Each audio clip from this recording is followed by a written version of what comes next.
Assalamualaikum. Waalaikumsalam, Bu. Oke, hari ini Ibu masuk lagi ke kelas 82. Ayo kita bersiap dulu untuk belajar hari ini. Ketua kelas, siapkan? Siap, gerak. Kita berdoa. Doa dimulai. Bismillahirrahmanirrahim. Jurnalis hari ini siapa yang nggak datang, Nak? Rafa sama Indra, Bu. Rafa sama Indra. Ibu mau tanya kembali. Apa itu berpikir komputasional? Siapa yang masih ingat? Coba. Iya, Salwa, silakan berdiri, Nak. Apa itu? Proses berpikir untuk menyelesaikan masalah dengan efektif dan efisien. Oke, kita kasih tepuk tangan. Sekarang Ibu mau mengajak anak-anak Ibu berpikir nih. Kalau misalkan kamu, kan kita udah belajar bahasa Inggris kan, Nak? Nah, ketika belajar bahasa Inggris, keadaannya nggak bawa kamus. Disuruh gurunya untuk mentranslatekan sebuah kalimat. Kita nggak bawa kamus ini. Bagaimana caranya? Apa yang kita gunakan kalau misalkan mau mentranslate tapi kita nggak bawa kamus?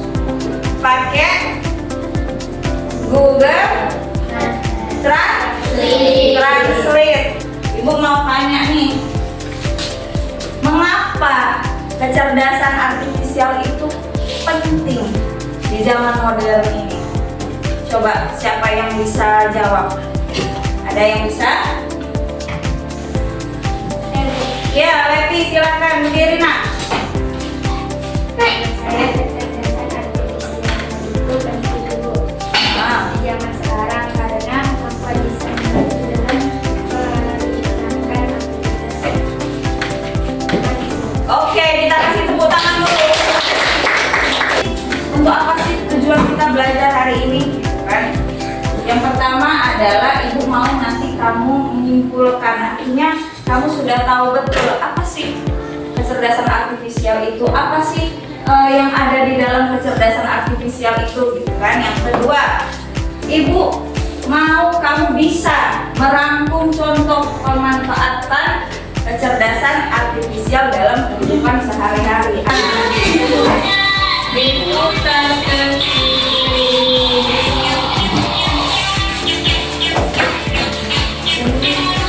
kecerdasan artifisial itu adalah sistem yang memungkinkan mesin atau komputer untuk berpikir, belajar, pintar sama seperti kita manusia. 4 teknik dasar kecerdasan artifisial: searching, ada teknik reasoning, ada teknik planning, dan ada teknik learning. Manfaat kecerdasan artifisial ini bisa kita temukan di berbagai bidang. Yang pertama ada bidang kesehatan, ada keamanan, ada keuangan, ada bisnis dan pemasaran, ada otomotif. Lalu ada bidang logistik, bidang pertanian, lingkungan dan pendidikan.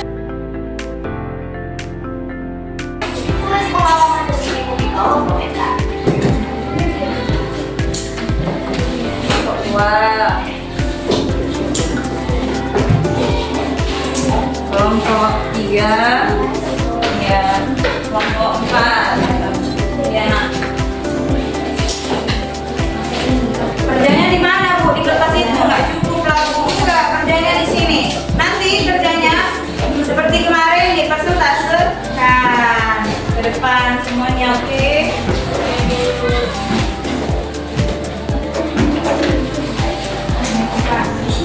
Pegang dulu. Iya, di kertas itu ditulis ya, Nak, ya. Itu yang Ibu bikin nomornya cuma 5. Kalau kawannya anggotanya ada 6, buatlah nomor 6-nya. Nah, pegang dulu. Ini apa gitu? Cari apa gitu?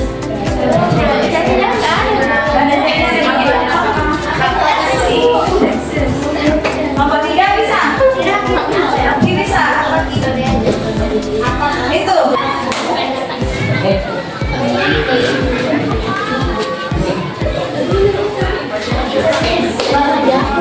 Kelompok 3 bisnis, pemasaran dan pendidikan.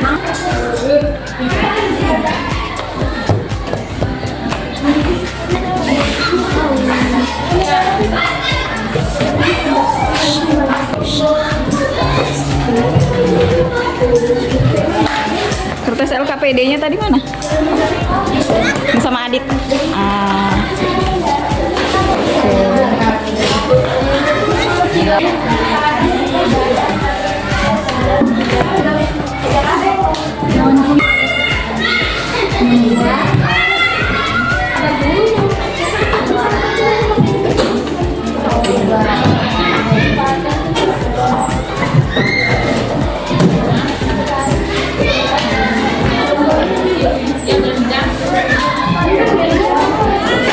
Assalamualaikum warahmatullahi wabarakatuh. Waalaikumsalam. Assalamualaikum warahmatullahi wabarakatuh. Kami dari kelompok 1 ingin mempresentasikan hasil kerja kami.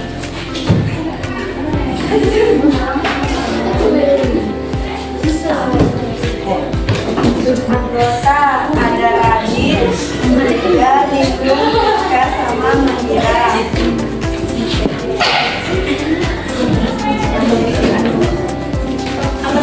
Pemanfaatan kecerdasan artifisial dalam bidang kesehatan dan lingkungan. Bidang kesehatan. Membuat pengumpulan dan berbagi informasi berbeda.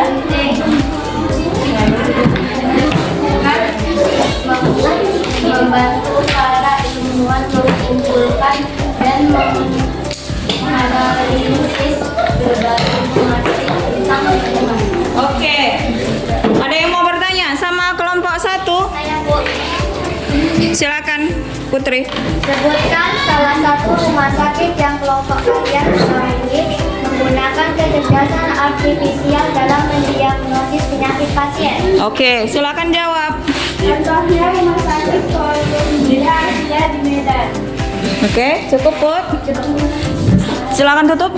Sekian dari kelompok kami akhiri. Assalamualaikum warahmatullahi wabarakatuh. Waalaikumsalam warahmatullahi wabarakatuh. Tepuk tangan dulu untuk kelompok 1. Baik. Aku mau tanya sama anak-anak ibu.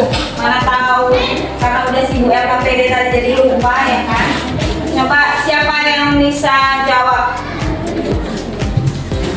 Apa sih pengertian kecerdasan artifisial itu? Iya, Dira. Komputer yang bisa melakukan tugas seperti manusia. Oke, tepuk tangan dulu untuk Dira. Sudah bisa menyimpulkan arti dari kecerdasan artifisial. Lalu, kira-kira berapa teknik dasar yang tadi kita catat ya? Berapa teknik dasar dari kecerdasan artifisial? Siapa yang bisa jawab? Ya. Ada 4 Bu. Ada 4. Oke. Lalu bagaimana cara kerja kecerdasan artifisial itu sendiri? Iya, silakan Put. Pertama dikumpulkan dulu datanya Bu, lalu diproses semuanya, kemudian dijernih, habis itu dievaluasi dan digunakan Bu. Terakhir diterapkan di sebuah aplikasi yang dipantau berhasil menjadi kecerdasan artifisial tersebut. Oke, tepuk tangan dulu untuk hari ini pembelajaran kita. Kita simpulkan secara lebih ringkas lagi. Apa sih intinya kita belajar hari ini? Siapa yang bisa menyimpulkannya, Nak? Ya, Simai silakan. Kesimpulan bahwasannya kecerdasan artifisial itu penting untuk membantu manusia dalam menjalankan aktivitas manusia. Oke, ada lagi yang bisa menyimpulkan? Ya, Rizal silakan, Rizal. Kita harus tidak salah menggunakan kecerdasan artifisial. Tidak boleh atau tidak boleh berubah terlalu tergantung kepada kecerdasan artifisial. Oke, kita kasih tepuk tangan untuk Simai dan Rizal tadi ya. Nah. Bisa kita simpulkan ya nak ya, kita jangan terlalu bergantung kepada kecerdasan artifisial yang tadi. Apa hal baru yang paling bermakna yang kalian pelajari hari ini tentang kecerdasan artifisial? Ada yang bisa mengumumkakan? Oh ya, Adit, silakan Adit. Saya jadi mengetahui bahwa kecerdasan artifisial dapat bermanfaat dalam berbagai bidang di kehidupan sehari-hari itu. Oke, tepuk tangan dulu untuk kita semua. Selain foto